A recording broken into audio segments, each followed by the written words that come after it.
Aujourd'hui, nous aurons l'opportunité de parler de vision, de revenir sur ce mot que j'aime beaucoup et qui a complètement transformé ce que je suis. Et je crois qu'une vision nous impose. Une vision nous impose de faire exactement ce que Dieu nous a mis ici pour faire. Si j'ai une bonne vision, j'entrerai dans le plan de Dieu. Mais si je n'ai pas une bonne vision, je ferai mon plan personnel. Aujourd'hui, nous allons nous appuyer sur un verset de Daniel. Vous savez, Daniel, c'est un monument dans la Bible. On a l'impression que c'est la seule personne qu'on a vue, en tout cas dont on a lu l'histoire, et on n'a jamais aucune trace de péché, de mauvais comportements, de mauvaises attitudes. Et c'est vrai qu'il a vécu sur 3 dynasties différentes. Il a été responsable de l'État. Il a été pas seulement dans des petits ministères, mais dans des grands ministères. Je ne sais pas si des petits ministères ça existe, mais il a toujours eu des postes à responsabilité. Et je crois qu'il a quelque chose à nous apprendre parce qu'il était quand même esclave au départ. Et puis, d'esclave, il est devenu quelqu'un d'incontournable. Donc, là, je prends l'histoire à partir du moment où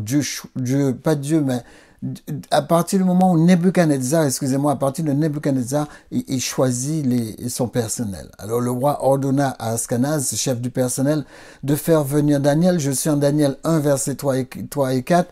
Il dit de le faire venir. Il était d'une lignée royale chez les Israélites. Il était de famille noble. Il a fait aussi venir des amis de Daniel, quelques jeunes gens sans défaut physique et de belle apparence. Donc, il les choisissait en fonction de ce qu'ils avaient d'extérieur, mais aussi de ce qu'ils avaient d'intérieur, c'est-à-dire leur connaissance. Donc, ces jeunes, dit la Bible, devaient être doués d'intelligence, mais pas seulement d'intelligence, parce que le roi, il estimait qu'il devait être doué aussi de sagesse dans tous les domaines, Vous savez pourquoi? La Bible nous présente la richesse comme étant le fait de ne manquer de rien dans aucun domaine. Nous avons des domaines différents. Une personne me posait la question, Lambert, qu'en est-il de ton âme, de ton esprit, de ton corps? Alors je lui disais, nous en avons la responsabilité. Dieu nous l'a simplement prêté. Il nous l'a prêté parce qu'il nous demandera des comptes pour le corps qu'il nous a donné. Il nous demandera des comptes pour ce qu'on a fait de notre mental. Qu'est-ce que tu as développé intellectuellement? Donc la Bible nous dit que ces personnes devaient être douées d'intelligence, de sagesse dans tous les domaines, d'accord? Posséder de grandes connaissances. Je vous ai déjà dit que il y a 3 choses qui demeurent, la connaissance, l'intelligence et la sagesse. Donc, il faut que vous vous habituez à ces 3 choses. Et vous ne pourrez pas avoir de la connaissance sans avoir une expérimentation de la connaissance. En clair, la connaissance ne sert à rien si je ne l'expérimente pas. Essayez de bien comprendre ce qu'on vous dit. Essayez de bien comprendre ce que vous entendez. Essayez de bien comprendre ce que vous lisez. Parce que je vais vous dire quelque chose. Votre foi en dépend. Il y a des gens qui comprennent mal ce qu'on leur dit et leur foi est basée sur ce qu'ils ont compris de mal. Je vous assure. La foi fonctionne comme ça. La foi fonctionne avec ce que vous lui avez donné, avec ce que vous lui avez donné comme connaissance. Parce que la foi va pousser à son expérimentation. Vous savez, je vous ai déjà dit que la foi, dans la foi, vous avez l'expérimentation, que vous le voulez ou pas. Cette expérimentation est basée sur votre espérance. Donc, Daniel devait être doué, comme ses amis, de sagesse dans tous les domaines. Il devait posséder de grandes connaissances, être capable d'apprendre la science de l'époque, d'accord? Être capable d'apprendre les sciences de l'époque. Il devait être aussi de bonne constitution pour entrer au service du palais royal et apprendre la langue et la littérature des Chaldéens. En plus d'avoir tout ce bagage, il devait pouvoir comprendre la langue, mettre sa tête là pour comprendre la langue et la littérature des Chaldéens. Voilà ce que le roi exigeait.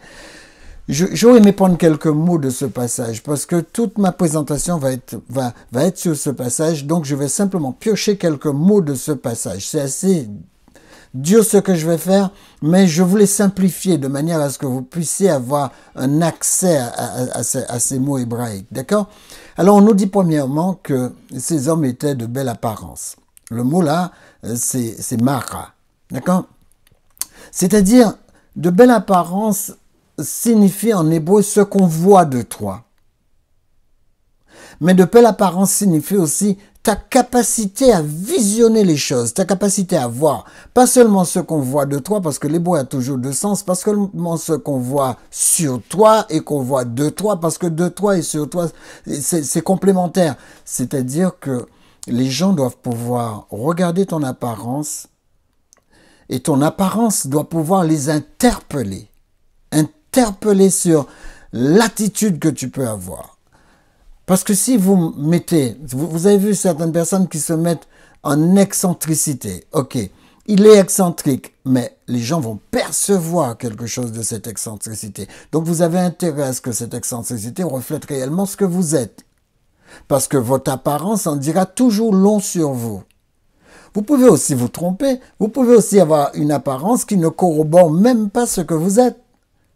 Donc, la Bible intime que ces jeunes gens devaient être de belle apparence. Belle apparence, ça signifie que quelle que soit la personne qui te regarde, eh bien, cette apparence attire vers lui des choses bonnes. C'est-à-dire, il a une perception de bonnes choses de vous. C'est ça de belle apparence. C'est pas seulement avoir un maquillage, c'est pas ça belle apparence. Belle apparence, c'est avoir une apparence de quelque chose de noble. D'ailleurs, le texte le dit, de la noblesse. On cherchait de la noblesse. On cherchait. Vous avez vu, quand une personne est musclée, c'est pas tout. S'il a rien dans la tête, écoutez, tout son muscle-là, je veux dire, c'est vanité. Ça n'a plus aucune importance pour la personne qui est à côté.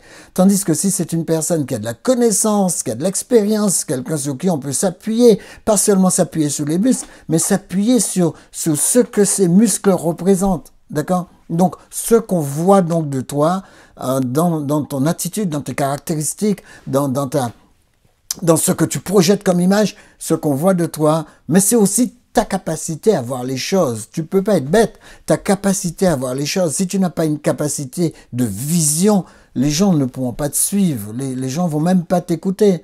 Donc c'est vrai que c'est une capacité de pouvoir visionner les choses, voir ce que les autres ne voient pas. Vous savez, quand la Bible parle de voir, c'est pas seulement voir avec les yeux, c'est surtout voir ce que les yeux ne voient pas.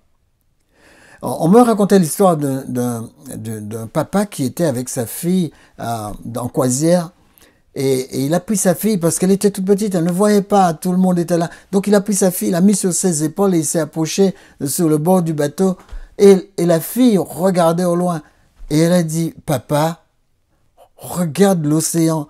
Je vois même ce que mes yeux ne voient pas. » Et c'est comme ça qu'elle a expliqué le fait de voir l'horizon, de voir au-delà d'eux.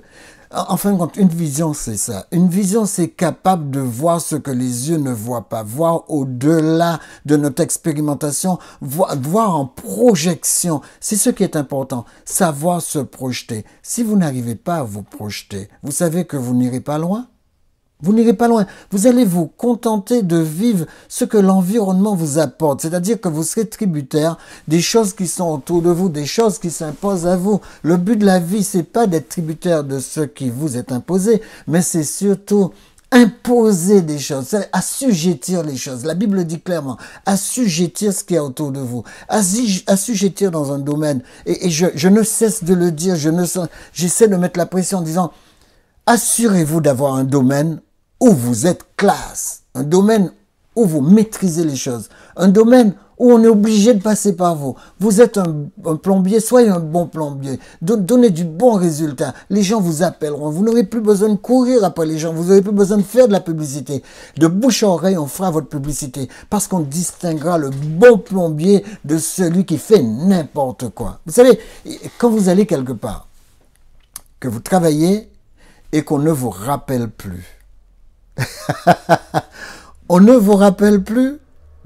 Quand la personne a la même difficulté, la personne cherche quelqu'un d'autre. Vous venez de perdre quelqu'un qui aurait pu être votre publicité, quelqu'un qui aurait pu être, qui aurait pu vous donner de la renommée. Mais si cette personne voit que vous avez travaillé brouillon, vous avez fini de travailler, le plombier il a fini de travailler, eh bien il laisse derrière lui comme une malpropreté. Il a sali, il a réparé certes, mais tout ça et il s'en va. Moi j'ai un gars extraordinaire que ma femme elle a trouvé et c'est lui qui fait les travaux à la maison. Vous savez ce que ma femme admire, c'est que derrière lui, pas de trace. Derrière lui, pas de trace. Comment vous voulez ne pas rappeler quelqu'un comme ça? Derrière lui, pas de trace. Donc même moi, j'ai eu l'occasion de pouvoir parler à d'autres personnes de lui. Alors que j'ai pas vraiment été là quand il travaillait. Mais quand il a fini de travailler, il n'y a plus rien derrière. Combien de professionnels font ça? Combien de professionnels sont brouillons? Ils partent, ils laissent quelque chose de cochon derrière eux. C'est pas qu'il n'ait pas fait le travail, mais son travail n'est pas fini. Il a une attitude de pas fini. Et c'est vous qui deviez passer nettoyer derrière un professionnel. Les amis, c'est pas de ça que la Bible parle. Il parle de personnes qui savent voir plus loin. Vous deviez, après votre travail, voir comment laisser votre réputation derrière vous. Deuxième point, deuxième mot en tout cas, la Bible dit qu'il devait être doué d'intelligence. Et le mot là, c'est sakal, qui signifie être prudent, être circonspect. Être circonspect, c'est-à-dire, vous avez vu dans le mot circonspect, il y a conspect. Donc, quand vous construisez quelque chose, soyez réfléchi. Circonspect, c'est être réfléchi dans ce que vous faites. Comprenez bien ce que vous faites. C'est ça, être doué d'intelligence. Bien comprendre. Et puis faire progresser la chose. Quand on vous met quelque chose en main, la chose prospère. On ne peut pas vous mettre quelque chose en main et ça n'aboutit à rien.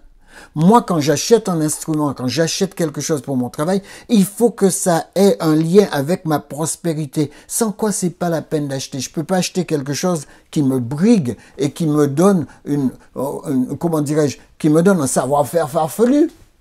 Non, il doit me donner un savoir-faire expérimental, expérimenté donc, et qui me permette de pouvoir propulser ma vie. Soyez intelligent dans vos achats, soyez bien réfléchis dans vos achats. N'achetez pas le réfrigérateur parce qu'il a une belle couleur. Achetez le réfrigérateur parce qu'il est fonctionnel. Et achetez-le parce qu'il va durer. N'achetez pas quelque chose qui ne va pas loin. Parce que vous êtes un visionnaire. Un visionnaire signifie que je me projette. Je fais comme le fils prodigue. J'entends moi-même et je me projette. Alors le troisième mot que je prendrai, c'est le mot akama, qui signifie sagesse. Sagesse dans tous les domaines. Les amis, pas sagesse seulement, mais sagesse dans tous les domaines. Alors, moi, quand je regarde ça, je me dis, akama signifie posséder de la sagesse, mais une sagesse qui a fait ses preuves.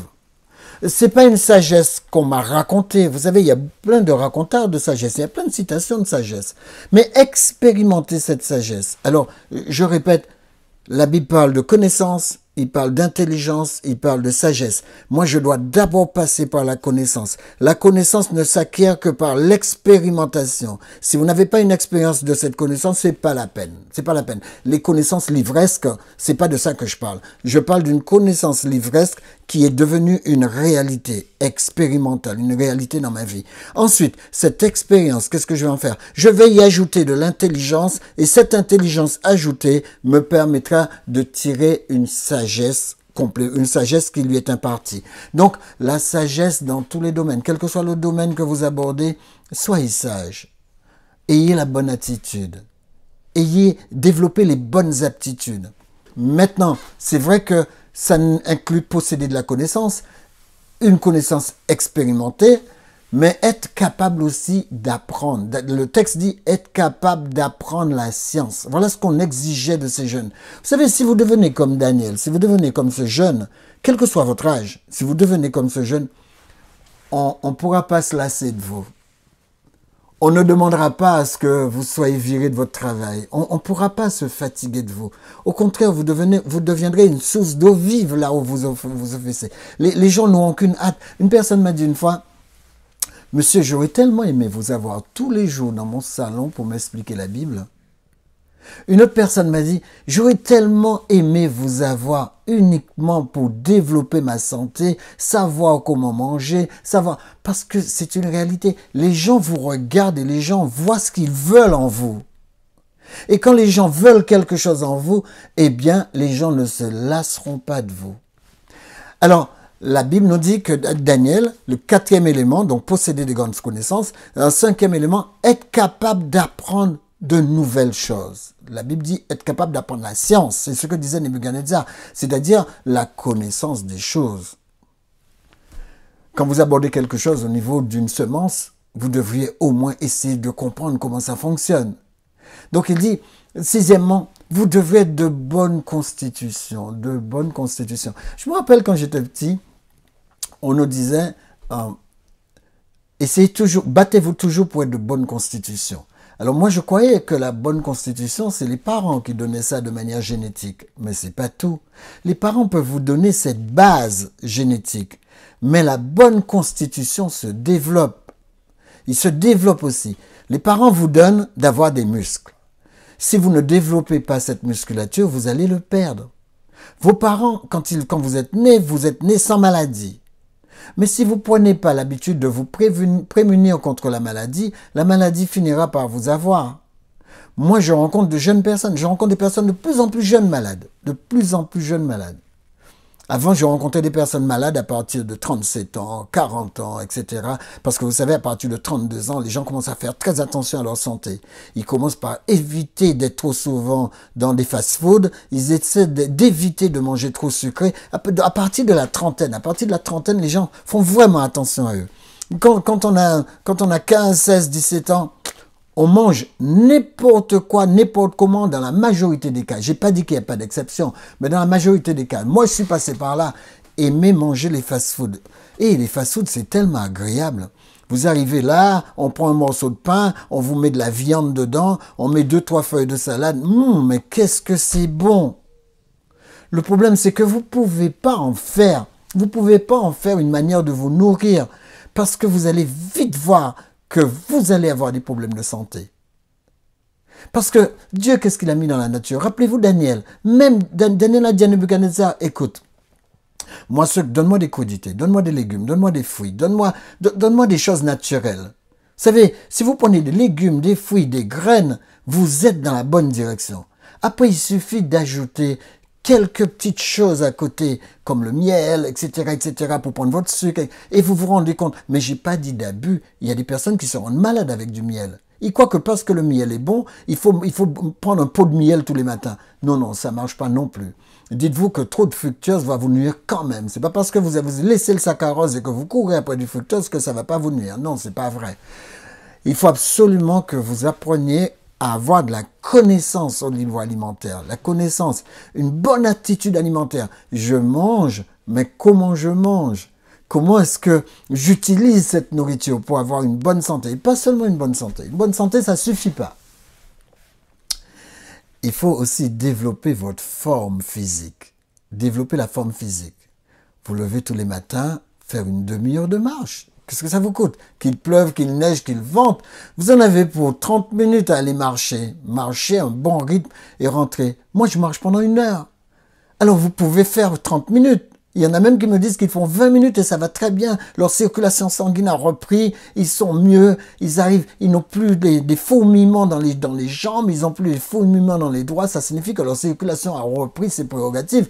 Les amis, apprenez à avoir une bonne constitution. Battez-vous pour une bonne constitution. Si vous ne vous battez pas pour avoir une bonne constitution, si vous êtes sédentaire, vous êtes tout le temps assis devant un film, devant un truc, même si le film c'est un bon film. Mais si vous prenez l'habitude de vous asseoir tout le temps, vous allez voir que vous allez subir les conséquences. Ça va se détraquer à droite, ça va se décacher à gauche. Pas seulement votre circulation, mais aussi vous allez commencer à avoir des problèmes articulaires. Vous allez voir ce que c'est qu'un système moteur en panne. Donc, il devait être de bonne constitution, dit le texte biblique, et pour servir le palais royal. Et septièmement, il devait apprendre la langue et la littérature des Chaldéens. C'est-à-dire, il devait prendre des formations, il devait se développer, il devait faire en sorte que les acquis qu'ils ont, ils ne se reposent pas dessus, mais ils continuent à développer leurs acquis.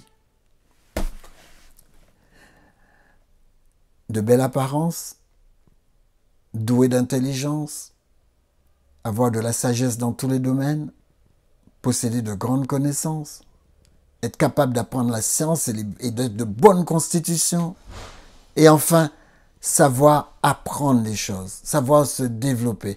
Voilà ce que les gens veulent de vous. Voilà ce que votre patron veut. Voilà ce que votre femme veut. Voilà ce que votre mari veut. Voilà ce que vos enfants veulent. Excusez-moi.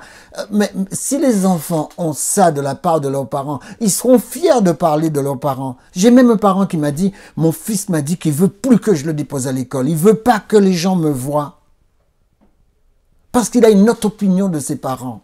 Vous avez vu ce qui se passe dans la tête des enfants? L'enfant veut être fier de vous, mais si vous n'êtes pas capable de vous développer comme je viens de l'exprimer, pourquoi vous voulez que l'enfant se casse les pieds à vouloir vous présenter quelque part?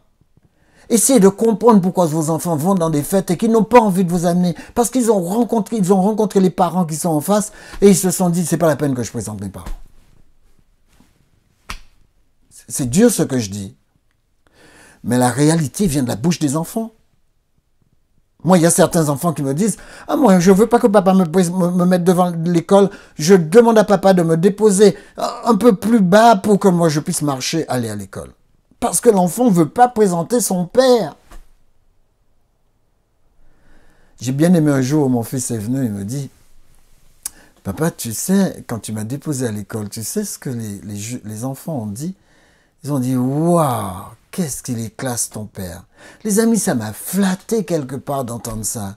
Mais pour pouvoir aboutir à ça, il y a tout un ensemble de choses qu'il faut mettre en place. Il faut que vos enfants vous trouvent classe. Il faut que vos enfants vous trouvent merveilleux. Et quand ils parlent des parents, ils puissent dire « Moi, quand je serai plus grand, je voudrais être comme ce parent-là. » Les amis, on va aller un petit peu plus loin. Alors vous allez dire, oui, mais Lambert, tu nous dis ce qu'il faut faire, mais tu ne nous dis pas comment le construire. Alors dans les 10 minutes qui me restent, je vais accélérer et je vais vous dire comment construire votre valeur. Si tu veux du succès dans cette vie, ne cherche pas le succès. Cherche à être une personne de valeur, ça suffit. C'est Einstein qui a dit ça. Si tu veux du succès dans ta vie, ne cours pas après le succès. Cours après le fait d'être une personne de valeur. Alors, par quoi on commence? On commence par son éducation. Vous pouvez vous éduquer où vous voulez, quand vous voulez.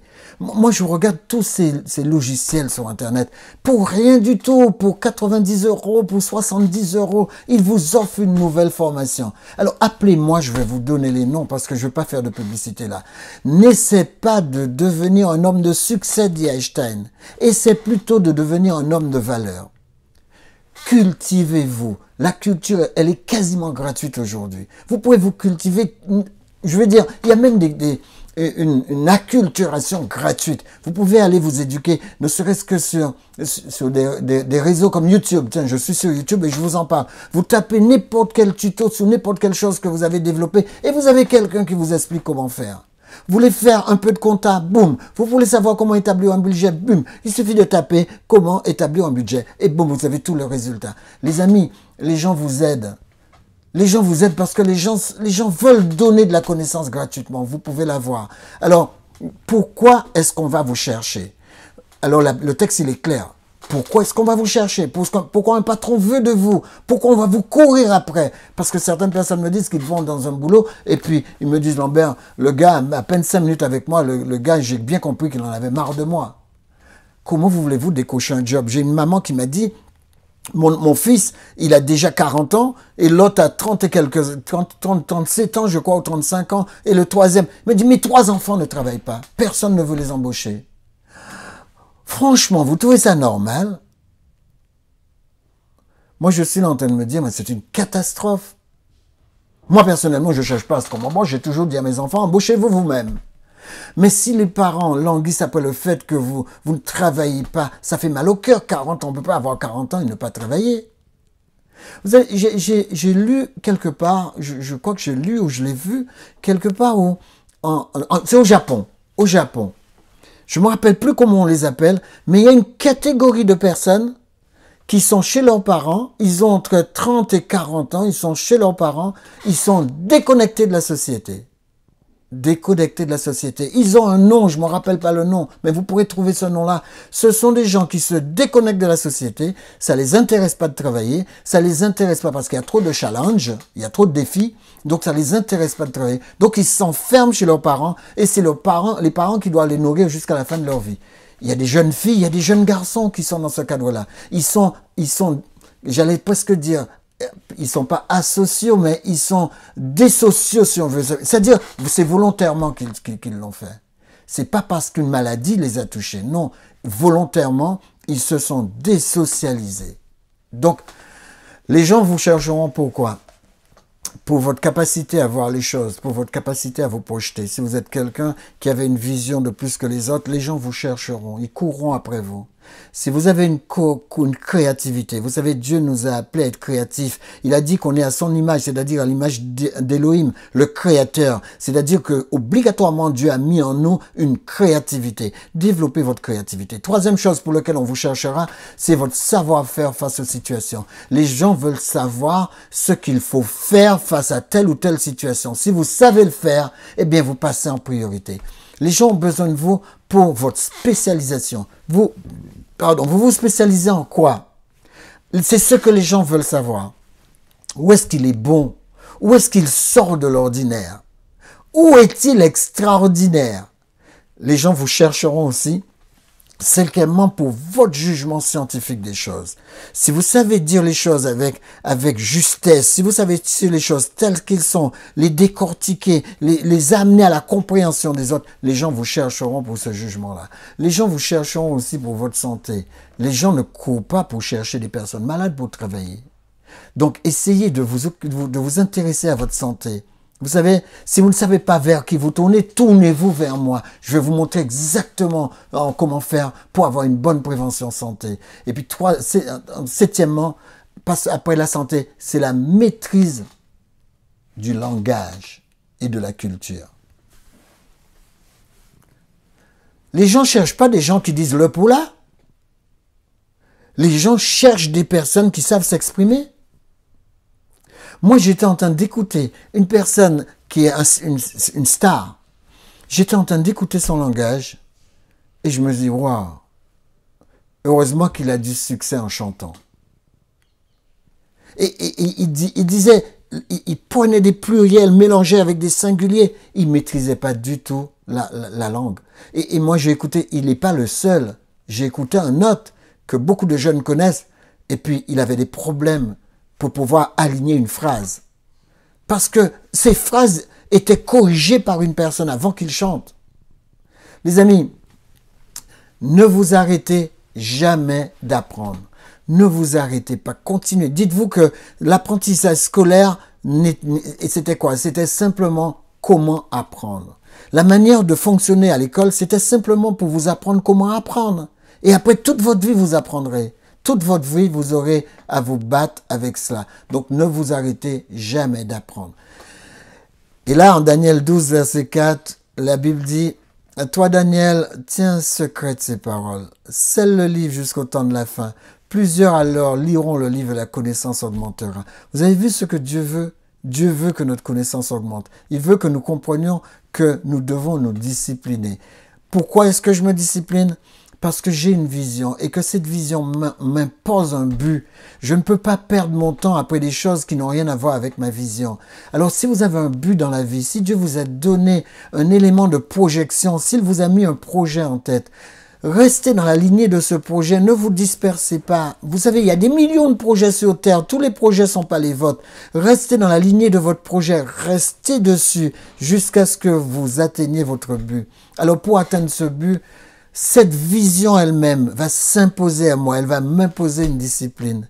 Je ne peux pas tout voir, je ne peux pas tout écouter, je peux pas connaître tous les auteurs, je ne peux pas connaître tous les chants. Les gens sont exigeants vis-à-vis de vous, mais laissez couler, c'est pas ce qui vous intéresse. Ce qui vous intéresse, c'est votre domaine. Votre domaine est assez vaste pour que vous puissiez courir après de divers domaines. Alors maîtrisez un domaine, attachez votre nom à une valeur. Quand on vous écoute, moi, quand les gens m'écoutent, ils disent oui, c'est le gars qui parle de la Bible. Ou encore ils disent c'est le gars qui soigne par les plantes ou le gars qui fait de la nature. Les gens vont mettre une image derrière mon nom parce que j'ai valorisé mon nom dans ce sens-là. Les amis, si vous êtes un excellent mécanicien, on ne dira même pas votre nom, on dira le mécanicien. Voilà ce qu'on dira. Parce que vous aurez mis une valeur à votre nom va disparaître, mais la valeur, elle est là. Les gens sauront expliquer qui vous êtes. Quand on dira, mais attends, comment il s'appelle? Comment il s'appelle? Oui, le gars qui fait de la mécanique. Eh bien, tout le monde va trouver. Les gens qui vous connaissent vont trouver. Alors, ne soyez pas généraliste dans un domaine. Les gens qui touchent à tout. Moi, quand on était petit, on parlait d'un certain Michel Morin, que j'ai jamais connu, mais il se paraissait que c'est un homme qui touchait à tout. Je vous encourage à ne pas toucher à tout. Même si vous avez des connaissances dans certains domaines, spécialisez-vous dans un domaine. Ayez de la valeur dans un domaine. Alors, il y a un mot qui s'appelle matan. Ce mot signifie don. On dit le don d'un homme lui fait de la place. Rav. Lui fait de la place. Rav signifie élargir, agrandir. Donc le don d'un homme, Proverbe 18, verset 16, il dit, le don d'un homme lui fait de la place. C'est-à-dire élargit sa sphère d'influence, le fait grandir, lui permet d'agrandir les choses. Et la Bible dit, et son don, Mahav, lui l'emmène devant les grands. Vous voulez arriver devant les grands de ce monde? Eh bien, le don de cet homme, c'est ce qui l'emmène devant de grands hommes. Cherchez un domaine en rapport avec votre don, maîtrisez-le et on va venir vous chercher. Les amis, battez-vous pour avoir une bonne vision. Je vous parlerai de la vision la prochaine fois. Je vous parlerai des tenants et des aboutissants. Mais j'ai envie de vous donner goût à cela. Votre vision, est-ce qu'il est authentique? Si Dieu vous a donné un projet dans votre tête, testez ce projet. Ne le laissez pas tomber. Rien ne peut l'arrêter. Si Dieu vous l'a donné, personne ne pourra l'arrêter. Personne ne pourra vous empêcher de réussir ce que Dieu vous a donné de faire. Vous allez où va votre vision? C'est-à-dire votre vision vous porte. Vous finissez toujours par triompher. Même si vous commencez petit, vous allez commencer la première année, la deuxième année, mais ça va aller crescendo. Et boum, ça va exploser. Une vision vous impose de réussir. Vous n'avez pas d'autre choix de réussir. Pour cela, qu'est-ce que la vision choisit? Elle doit vous pousser, elle va vous pousser, elle va vous imposer même de choisir vos amis. Quand vous avez une vision, vous ne pouvez pas fréquenter tout le monde. C'est pas vrai. Vous ne pouvez pas faire de tout le monde vos amis. Votre vision vous empêche d'avoir des gens de qualité autour de vous. Vous ne pouvez pas fréquenter n'importe qui. Si vous voulez que votre vision, votre projet réussisse, il faut absolument que vous coupiez avec certaines personnes. Ils vous emmènent loin. Parfois, même avec certaines personnes proches, vous devez prendre un peu de distance. Vous savez, vous devriez apprendre à choisir votre plan d'avenir. Jérémie 29, 11, il vous dit que Dieu a un plan d'avenir pour vous. Vous devriez apprendre à choisir vos amis. Jean 15, versets 14 et 15. Si vous voulez aller de l'avant, vous devez savoir choisir vos loisirs et vos divertissements. Vous ne pouvez pas vous laisser choisir par la télé. Vous ne pouvez pas vous laisser choisir par un sport désuète que vos amis... C'est pas votre objectif. Choisissez quelque chose qui a rapport avec votre objectif. Choisissez un divertissement qui vous élève, qui vous fait prendre de l'altitude. Choisissez aussi des choses pour lesquelles vous allez dépenser. Vous ne pouvez pas acheter n'importe quoi. Vous ne pouvez plus vous amuser de n'importe quoi. Vous ne pouvez pas investir votre argent dans n'importe quoi. Il faut que ce soit en relation avec la direction que vous avez prise. Je dirais même que sur l'autoroute, vous ne pourrez pas prendre n'importe quelle sortie. Toutes les sorties ne sont pas à vous. Et c'est pareil pour votre diète. Quand vous avez une vision, quand vous avez un projet, quand vous vous projetez dans le temps, vous ne pouvez pas manger n'importe quoi. Vous ne pouvez pas manger des choses qui vont vous handicaper, qui vont enlever votre forme, enlever votre santé. Vous ne pourrez plus. Vous savez, une personne qui a un vrai projet, il ne peut pas s'asseoir derrière des verres d'alcool, c'est pas possible. Une personne qui a une vision, une personne qui se projette dans l'avenir, il sait très bien que le tabac va écouter sa vie. Il y a des choses qu'il ne peut plus manger. Il ne peut plus se contenter de soda, de boissons sucrées. Il sait très bien qu'il va compter parmi ces personnes qui vont avoir des problèmes de glycémie. Les amis, Si vous avez une vision, si vous avez une direction, si vous avez une projection, vous devriez surveiller votre diététique. Vous devriez aussi avoir des priorités. Tout ne peut pas être prioritaire dans votre vie. Triez vos priorités parce qu'il y a des priorités qui ne vous emmènent pas là où vous voulez aller. Triez aussi vos habits. Vous ne pourrez plus vous habiller comme monsieur tout le monde. Vous devrez vous habiller comme quelqu'un qui a un projet. Parce que quand vous allez voir votre banquier, vous allez imposer déjà par votre tenue, pas seulement par votre projet, mais il regardera d'abord votre tenue. Il se pourrait que votre projet soit un bon projet et qu'il vous fasse faire demi-tour par rapport à votre tenue. Il y a des endroits où vous n'entrerez pas avec certaines tenues. Il y a des endroits où vous n'entrez pas avec... Même il y a des personnes qui m'ont dit que le gars, il a commencé à me regarder bizarrement à cause de mes tatouages. Je vous assure, il m'a dit ça. Une personne m'a fait des remarques sur mes piercings. Il m'a dit, écoutez, mais ça ne vous gêne pas. Il a commencé à titiller ça. Vous savez, les banquiers qui ont un certain âge, ils n'ont rien à faire avec votre tenue vestimentaire. Ils veulent avoir quelque chose de réglo, quelque chose qui leur inspire confiance. Il y a des choses qui n'inspirent pas confiance. Bien sûr, avec vos copains, ça va être beau d'avoir des anneaux partout, ça va être magnifique avec vos amis. Mais est-ce que vos amis vous amènent quelque part? Vous savez, ces mêmes amis, vous les regardez, souvent ils ne font pas comme vous. Ils vous encouragent à le faire, mais ils ne font pas comme vous. Parce qu'ils savent où ils vont. Et puis parfois, les amis qui ne font pas comme vous entrez dans un bureau et vous voyez qu'ils sont assis là. Ils sont assis dans le bureau. Le bureau où vous aviez envie d'être assis, ils sont assis là. Et vous les regardez et leur tenue vestimentaire est correcte. Alors même s'ils vous ont encouragé autour d'un verre, autour d'un repas, ils vous ont encouragé, eux-mêmes ne le font pas. Les amis, quelles sont vos valeurs? Où allez-vous? Quelles sont vos valeurs? Qu'est-ce que vous voulez comme valeur? Qu'est-ce que vous voulez que vos enfants voient de vous, que vos enfants perçoivent de vous? C'est ça votre valeur. Ne choisissez pas ce que vous ne voulez pas voir chez vous. Et le dernier point, votre vision vous impose une gestion de votre temps. Je vais m'arrêter là, on va reprendre à partir de là la prochaine fois. Mais soyons sérieux, je vais vous le répéter. Votre vision va vous imposer un certain nombre de choses. Il va vous imposer un plan d'avenir. Vous devez avoir un plan d'avenir. Il va vous imposer des amis. Je vous cite les versets si vous voulez. Vous pouvez aussi me demander les versets ou d'autres versets si vous voulez. Mais il vous impose d'avoir un plan d'avenir. Votre vision vous impose de faire un choix parmi vos amis. Il vous impose vos loisirs. Il vous impose votre divertissement. Il vous impose vos dépenses. Vous impose votre diététique. Vous impose vos priorités. Vous impose votre tenue vestimentaire. Vous impose des valeurs.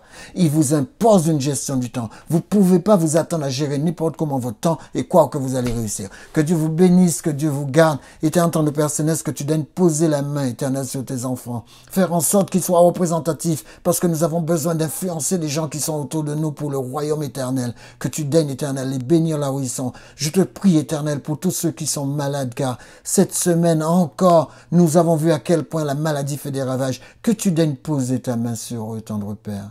Et que tu daignes les soulager, Éternel, les soigner, les guérir, permettre que nous puissions trouver de bonnes solutions pour qu'ils puissent reconquérir leur santé. C'est la foi que nous avons et nous nous reposons sur cette foi. Au nom de Jésus. Amen. Que Dieu vous bénisse et que vous garde. Passez une très bonne semaine et on se retrouve à la semaine prochaine. Shabbat Shalom.